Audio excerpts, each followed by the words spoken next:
This might turn out to be a rather bold conversation. I am feeling incredibly inspired by the men and women who have just gone through the reunion experience. It's a 7-day free online retreat that we held for the whole of our community. Something that arose in there as an overall theme was this feeling of, and pardon my French, I'm just going to bring it right down to a tangible level for us, but holy shit, this works. That was kind of the overall resounding feedback was, oh my God, this stuff works. I didn't even know awakenings could happen like this. And I don't want to go into this because now I can feel like your pushback or some people's pushback on like, oh, there goes Sabrina goes just talking about how great this program is and how great she is and how great things are. And that's not the point of this at all. The point is to have a conversation around the new, to have a conversation around humanity is evolving. Our consciousness, the collective consciousness, our psyches, our brains, our bodies, our energetic centers are evolving. The way that my system is wired is extraordinarily different than the way that my great-grandmother's system was wired. Hear me out with this. The way that my system is wired, the way my nervous system is wired, the way my brain is wired, just think about the amount of information that I can take in.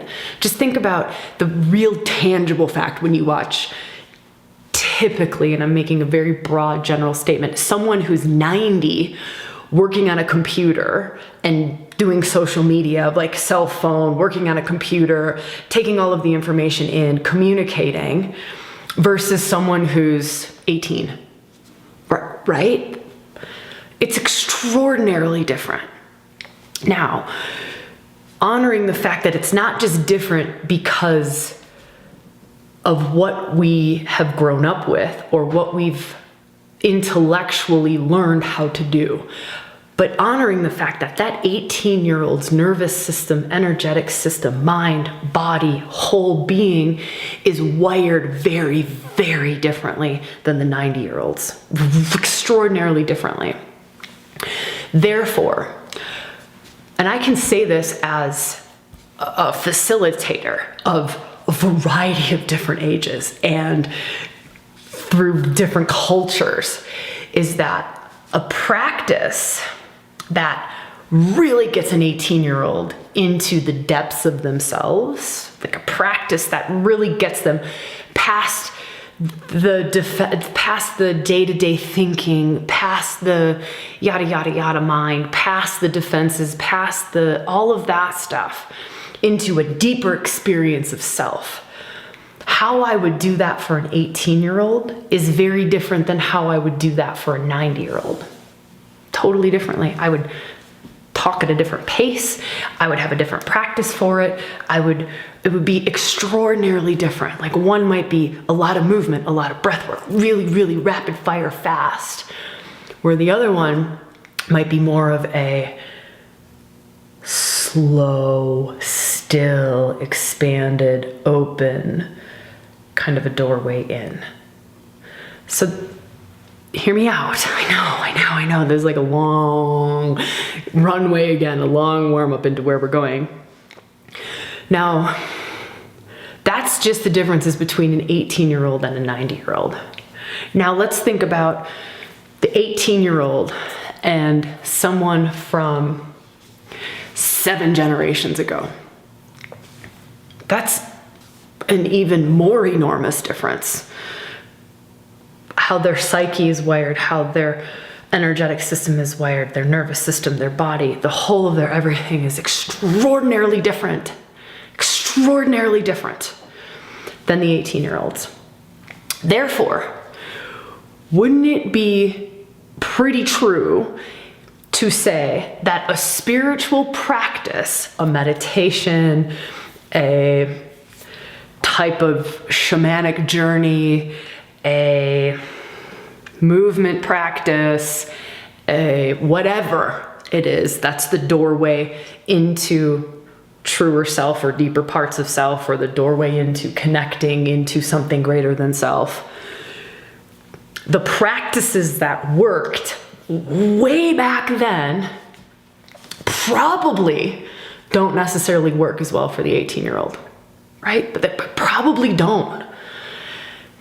Now, if we just think about how crazy fast society has moved over the last, 30 years, right? I don't think that things have just kind of changed at the same pace or evolved at the same pace. To me, it's more of, it's gotten rapid, fast. Like, it's gotten so much quicker. There's a quickening, and we can talk about reasons why, like technology and like how, it's just exponentially our world has shifted in the last, I don't know however many years we want to say, 30 years, 50 years. You can kind of feel into that.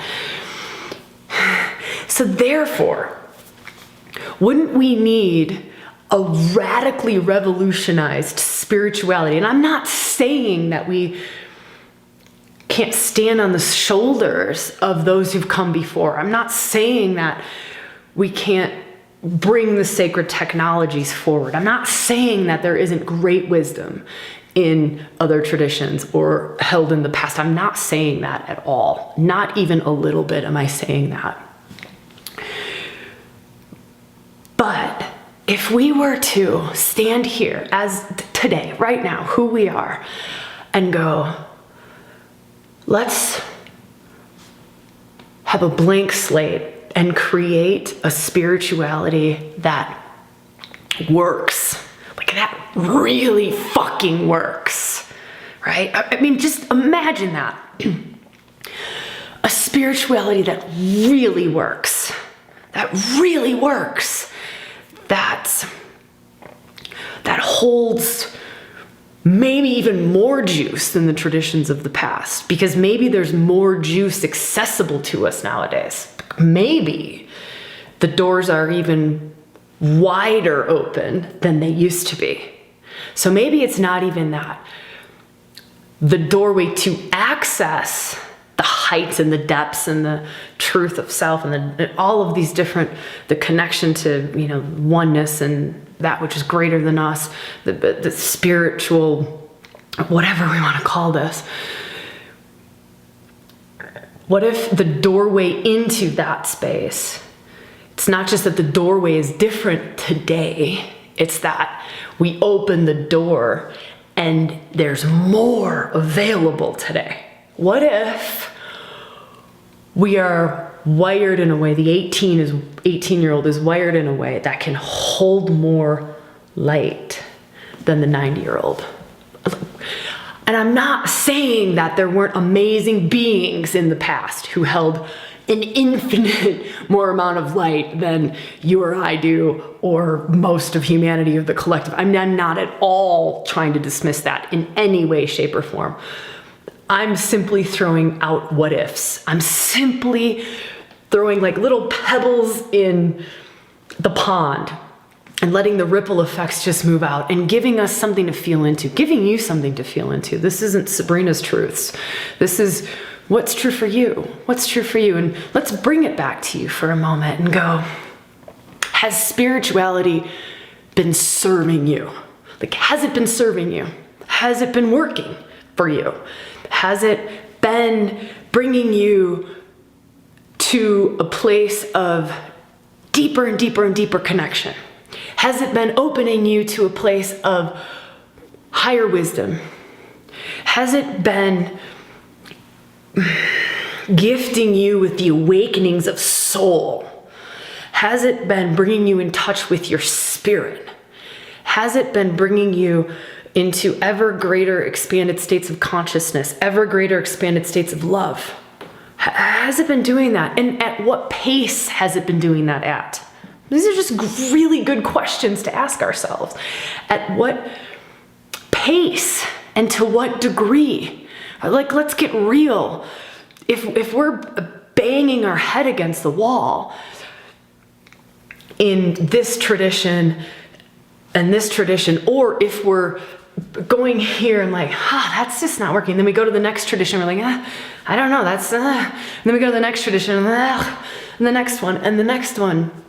Or if we're in the same tradition and we're not feeling like it's filling us, or we're not feeling like there's much further to go in that tradition, or we're not feeling, here's a good one. This is a good one. So if we're not feeling like it's giving us the direct experience of the divine, the direct experience of God, the direct experience of the divine, of spirit, the direct experience of that connection. If we're not feeling it's giving us that direct experience, I'm inviting us to question that. I'm inviting us to question that. I'm inviting us to go, interesting. Here's a wild statement. I don't think spirituality is that hard. I don't think waking up is that hard. I don't think spiritual awakenings are that few and far between and that complicated and that hard to find. I don't believe that. I don't believe that. It's not what I see out in the world. It's not what I witness. It's not my experience. And it's not what I'm seeing. It's not what I'm seeing.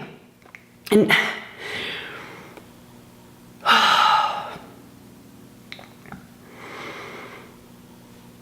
I think we have an opportunity to demand more of our spiritual teachers, of our spiritual leaders, of our spiritual traditions. I think we have this opportunity to ruffle some feathers, to shake some stuff up, to light a few fires, to burn some of the old stuff down.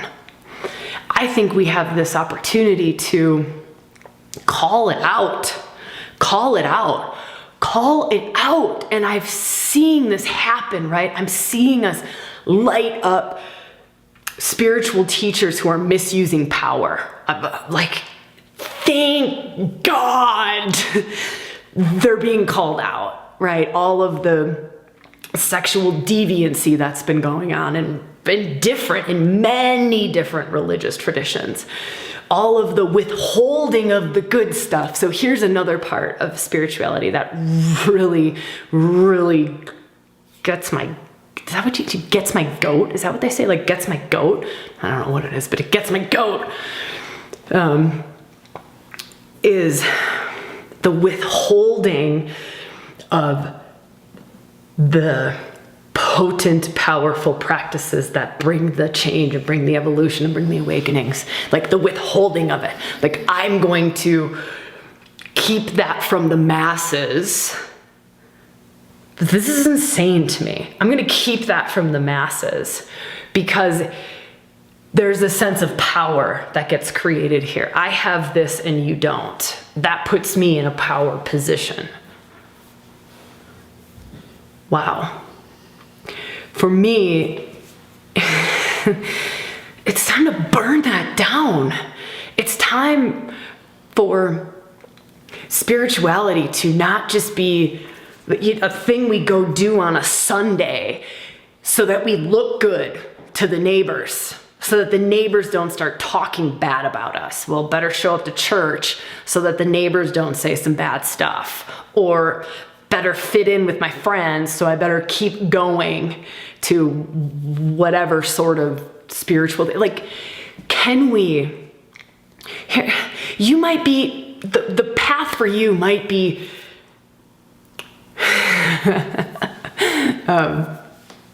I'm laughing because this whole flash of like 8,000 different paths just like lights up in my head when I feel into that. But the path for you might be sacred sexuality. That might be your destined awakening path. And until you find sacred sexuality and start to practice sacred sexuality, you're going to be where you're at. on your spiritual path, on your awakening path, on your path of evolution. Your path, and maybe you're in like a Christian tradition where sex is just not a practice, right? Sacred sexuality, they're not giving you that practice as a path to God. They're just not. They're like, here, read a hymn. Like, and you're like, I'm kind of an embodied sort of a person. Kind of need to be like activating my sexual energy in order to awaken everything in me. That's just who I am and how I'm wired. And you're telling me to read a hymn. We like sing a song, stand up, sit down, kneel, sit, stand, eat some bread, drink some wine. And again, I'm not making fun of that tradition. I am simply giving this really glorious example of what are we really, really called to? What is it that really lights us up? What is it that brings us to God? And can we let it be what it is? Can we let it be something that might be outside the box of our norms? Can we let it be something that might seem so fucking radical and out there? But it's what lights us up, and it's what makes us feel connected, and it's what sparks something in us, and it's what makes us feel alive and awaken, and makes us feel closer to God, or makes us feel closer to spirit, or makes us feel like we're embodying our own souls.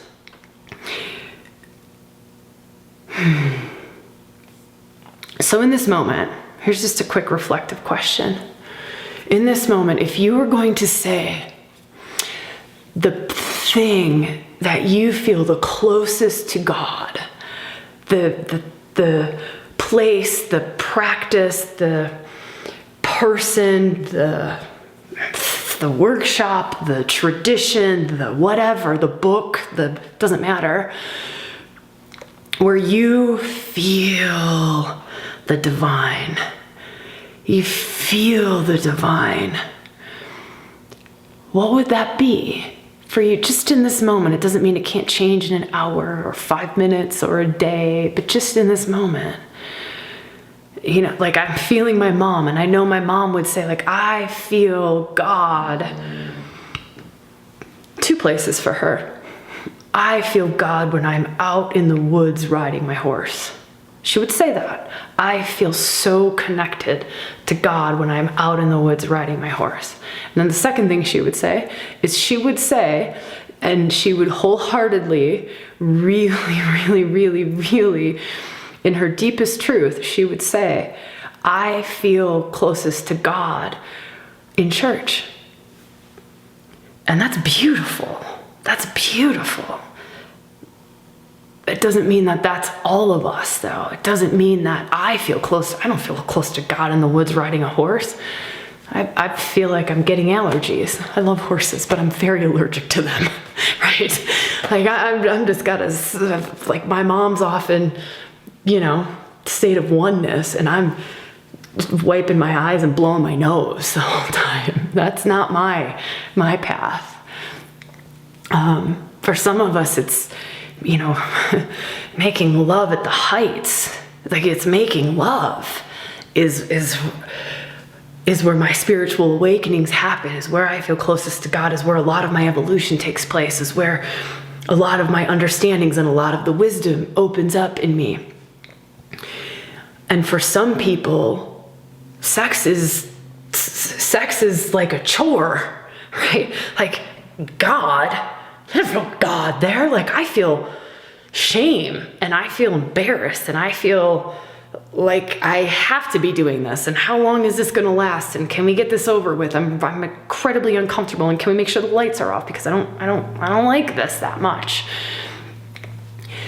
So it doesn't like matter what it is, and also honoring that it might change dramatically. Our paths are so incredibly unique. Our paths are so incredibly unique, and we're living in a time where we have access to so many different traditions. We have access to so many different practices, so many different teachers, so many different teachings, so many different, we have access to so much. And kind of see that that's a blessing and a curse because it can get very diluted. We might just stay at the surface of all of a lot of them instead of just going deep into one particular path or practice. But that's a whole nother podcast episode. But if we're feeling and we're kind of trusting our path, and for some of us, our path will be, this path all the way through, and that's beautiful, right? I'm gonna study the Christian tradition and the mystics in that tradition, and I'm gonna dive into the transmissions. I'm gonna really open up to what is Holy Ghost, what is Sophia, what is the Christ light, what is the Sacred Heart, what is the symbolism of the dove. I'm really gonna dive into that. I'm gonna let that Christ light be that which awakens me and initiates me into higher and higher and higher and higher levels of self, truth, spirit, the divine. Maybe that's a valid path for someone. It's just, this is it. Maybe your path might be, okay, this, from this tradition, awoken or awoken, woke this up in me, illuminated this, gifted me with this. And I can say this has been my experience, has been this, is this, and wholeheartedly, this has been mine, has been shamanic traditions. It was, for a period of my life, was just, wow, right? Someone just picks up a frame drum and you just start drumming, and I am instantly in an altered state. I am instantly feeling into the all of everything. I'm able to journey into the depths of myself through these practices. That was for a little while, and then kind of just came to I don't know, maybe it'll come back around again, I don't know, right? And then it was, I kind of gave you the example of Christ light and all of that, and that being a huge aspect, Mary Magdalene, Christ light, working through all of the juice and the transmissions and the activations held in that tradition. And then it was, okay, and then moving over to Shiva Shakti traditions and the goddess traditions and all of the activations and all of the transmissions and the awakenings held in the Shakti traditions and the divine feminine traditions and the goddess traditions, and opening up to all of that was another aspect of it. And so kind of feeling into and reflecting, you can reflect back on your life and go, wow, okay, if I do a timeline, there was a time in my life where this is what was bringing me to the deepest truth of myself, was bringing me to the highest heights of myself, the deepest depths of myself, was really the thing that was lighting up my spirituality and felt the truest for me in that moment. And then you can just go the whole timeline. I'm like, okay, that was from this age to this age, and then my beloved time in the woods by myself, which is another true story about myself. My beloved time in the woods by myself, where it was just me and nature, and I was all just doing that aspect of things, of just that as spirituality, that as my religion, if you want to call it. And then, then you go through the next little phase of, okay, then it was this, and then it was this, and, feeling into, and that's a beautiful reflective practice that you can do for yourself. And then feeling into, here's another reflective practice. How does it all fit together? Are there threads that weave in from this tradition that then touched this tradition, that wove into this tradition, and then this opened up this door, which opened up that door, which brought this insight to this insight. And then you get to a place where you're kind of looking down and you're like, wow, all of these ladders just lead to the same place. All of these ladders just kind of lead to the same place. All of these ladders lead to the same place. Maybe you don't have that experience, and that's beautiful too. I kind of do and I kind of don't. That's a real solid fact, isn't it? I kind of do and I kind of don't. Definitely something you can put your hat on. So, and then bringing yourself into like this present moment. And for me, something that came through with reunion really was this is there a more aligned way? Is there a more full way? I think it's more full. I think that's a good way of saying that. Is there a more full, a fuller way? Is there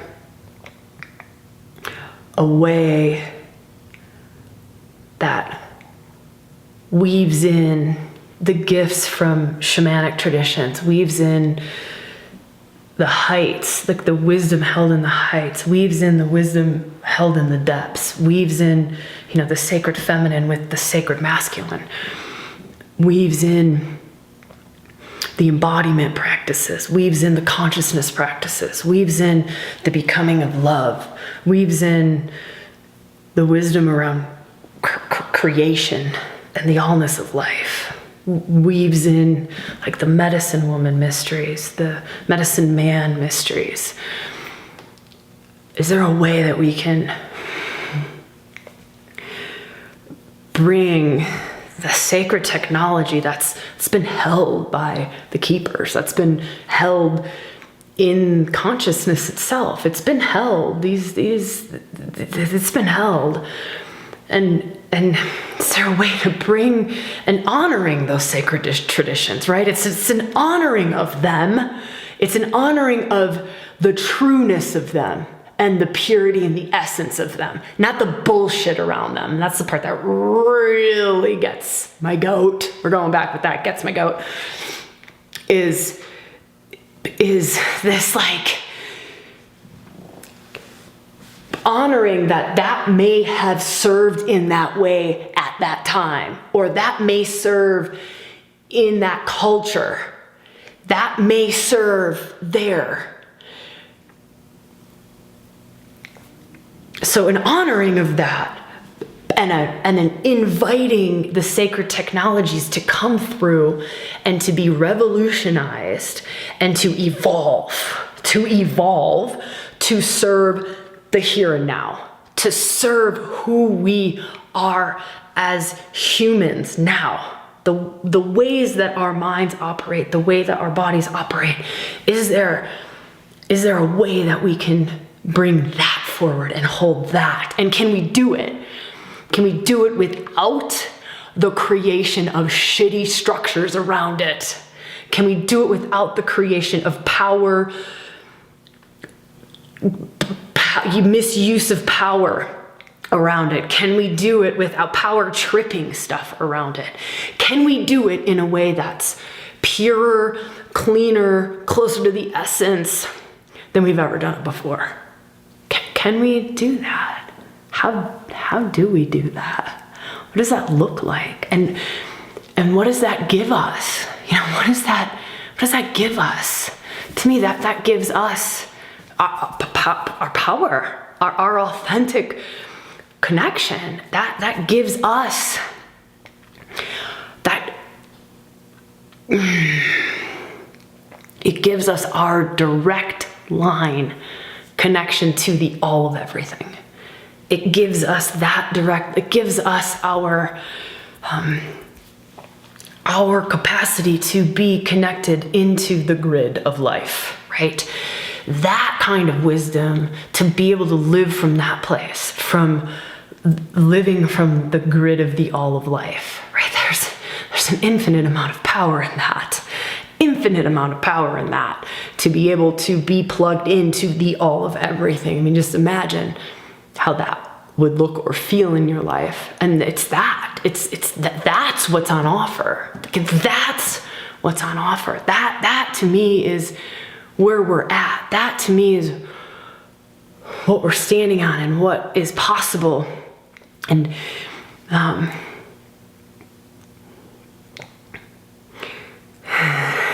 feeling into the live that I attempted to do in our Facebook group.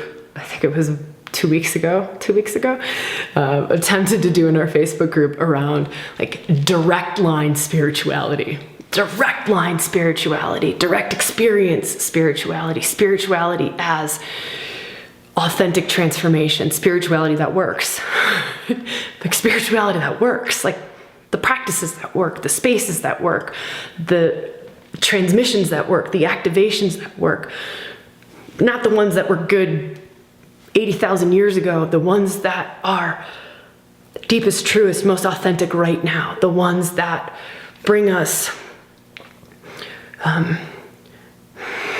don't know if I want to say this, that bring us there quick, the ones that are an embodied experience, a gnosis.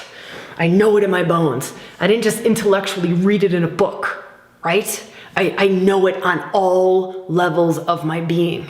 I remember a beautiful teacher once saying, if it's not in my muscles, I don't know it. Like if it's not in my muscles, if it's not in my bones, if it's not in the marrow of my bones, I don't actually know it. I'm not embodying that wisdom. And to me, that's what spirituality should be. That's what spiritual paths should be, is giving, holding spaces, opening doors, giving the tools, giving the transmissions, giving the activations that allow for us to know the wisdom in the marrow of our bones. We know the wisdom in the marrow of our bones. And to me, that is what reunion brought about.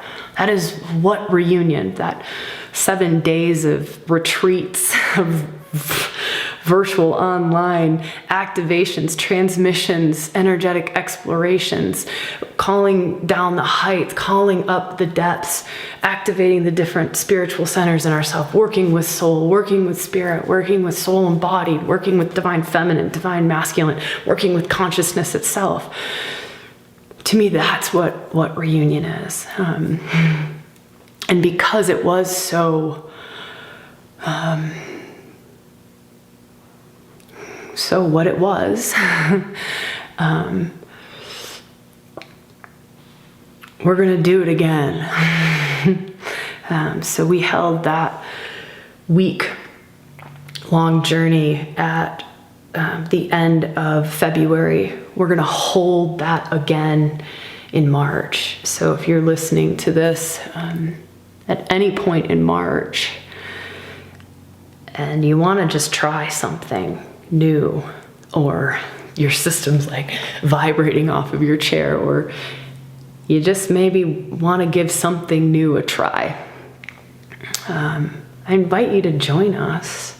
It's completely free, and it's just the space that we feel called to hold. It's the energetics we feel called to offer, the explorations we feel called to invite our community and friends of our community into. So I would love to, instead of always talking about things, which is what the podcast is a platform for, is to bring words and to bring mind food and of course a certain energetic to things, but instead of talking about it, let's do it.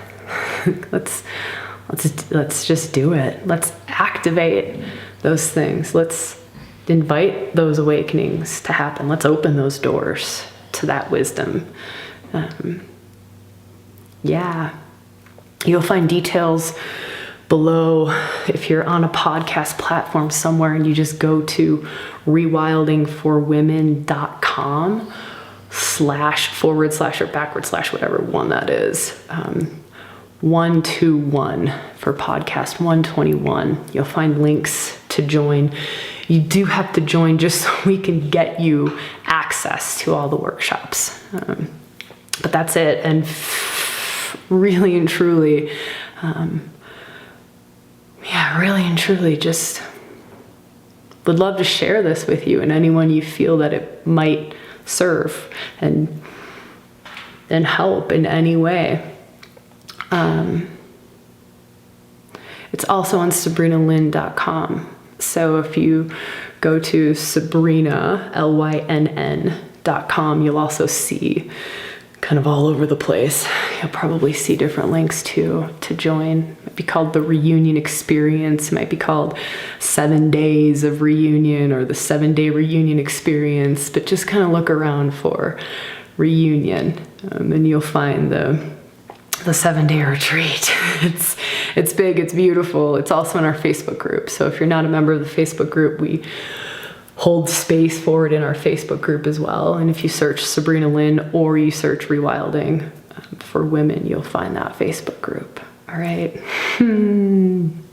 It is an absolute pleasure to be with you in this way. I will see you when I see you and how I see you.